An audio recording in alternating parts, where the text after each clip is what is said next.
നമസ്കാരം. ഭാരതീയമായ ഒരു കാഴ്ചപ്പാട് പകരം കൊടുക്കാത്തതെല്ലാം ചൗര്യം ആണ് എന്നാണ്. ചൗര്യം എന്ന് പറഞ്ഞാൽ മോഷണം, ചോരണം ചെയ്യുന്നത്. നമ്മളിപ്പോൾ ഓക്സിജൻ പ്രകൃതിയിൽ നിന്ന് സ്വീകരിക്കുന്നു. നമുക്ക് ഏറ്റവും കൂടുതൽ ഓക്സിജൻ വരുന്നത് കടലിലെ ചെറു സസ്യങ്ങളിൽ നിന്നാണ്.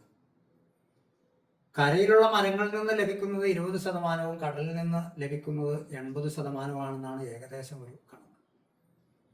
പക്ഷെ നമ്മൾ എന്താണ് പകരം കൊടുക്കുന്നത്? ഓക്സിജന് പകരമായി നമ്മളെ കൊണ്ടാവുന്ന കാർബൺ ഡൈ ഓക്സൈഡിനെ പകരം വെക്കുന്നു. അപ്പൊ അവിടെ നമുക്ക് ചൗര്യമില്ല.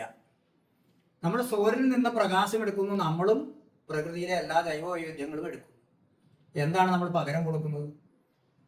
അപ്പൊ സൂര്യന് നമ്മൾ പകരം കൊടുക്കാതെ സൂര്യന്റെ പ്രകാശത്തെ സ്വീകരിക്കുമ്പോൾ, വൈറ്റമിൻ സ്വീകരിക്കുമ്പോൾ അത് ചൗര്യമായി തീരും. അതുകൊണ്ടാണ് ഭാരതം സന്ധ്യാവന്ദനം എന്ന നിലയിൽ, അല്ലെങ്കിൽ 3 പ്രാവശ്യം വെള്ളമെടുത്ത് അവനവന്റെ ചിത്തത്തിന്റെ സങ്കല്പം കൊണ്ട് സൂര്യനായി സമർപ്പിക്കുന്നു, അർഘ്യം കൊടുക്കുക എന്ന് പറയും.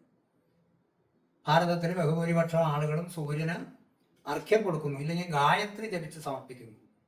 അപ്പൊ അവിടെ പകരം കൊടുക്കൽ എന്ന് പറയുന്ന ഒരു സംഗതിയാണ് അവിടെ നടന്നുകൊണ്ടിരുന്നത്. പാപരഹിതമായിട്ട് ജീവിക്കുക, അതായത് പാപമില്ലാതെ ജീവിക്കുക എന്നുള്ളൊരു കാഴ്ചപ്പാട് അവിടെ ഉടലെടുത്തു. നമ്മളിപ്പോൾ ക്ഷേത്രങ്ങളിൽ പോകുന്നു, പള്ളിയിൽ പോകുന്നു, മോസ്കിൽ പോകുന്നു. നമ്മൾ അവിടെ പോയി നമ്മളുടെ ചില കാര്യങ്ങൾ പ്രാർത്ഥിക്കുന്നു, അല്ലെങ്കിൽ പറയുന്നു. നമ്മൾ പകരം കൊടുക്കാതെയാണ് പ്രാർത്ഥനകൾ ചെയ്യുന്നതെങ്കിൽ അതിന് പാപം ഉണ്ടാവും. അപ്പൊ അവിടുത്തെ ദേവതയെ കൊണ്ട് നമ്മൾ കാര്യങ്ങൾ നടത്തുന്നു എങ്കിൽ ആ ദേവതയ്ക്ക് പകരം കൊടുക്കേണ്ടി വരും. അപ്പൊ ആ ദേവതയ്ക്ക് എങ്ങനെ പകരം കൊടുക്കാം?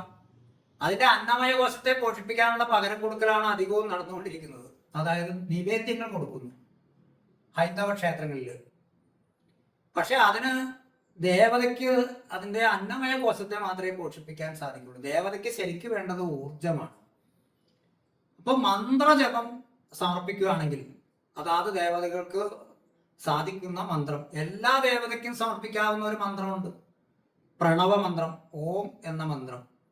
അത് നമുക്ക് ജപിച്ച ആ ദേവതയ്ക്ക് സമർപ്പിക്കുകയാണെങ്കിൽ, ഇപ്പൊ റേക്കി പഠിച്ചവർക്കാണെങ്കിൽ റേക്കിയെ തന്നെ സമർപ്പിക്കാം. ദേവതകൾക്ക് ഏറ്റവും ഇഷ്ടപ്പെട്ട ഊർജം റേക്കി ഊർജമാണ്. അപ്പൊ നിങ്ങൾക്ക് ദേവതകളിൽ നിന്ന് പാപമില്ലാതെ കാര്യങ്ങൾ നിർവഹിച്ചെടുക്കാൻ പകരം കൊടുത്തുകൊണ്ട് സാധിക്കും. നമസ്കാരം.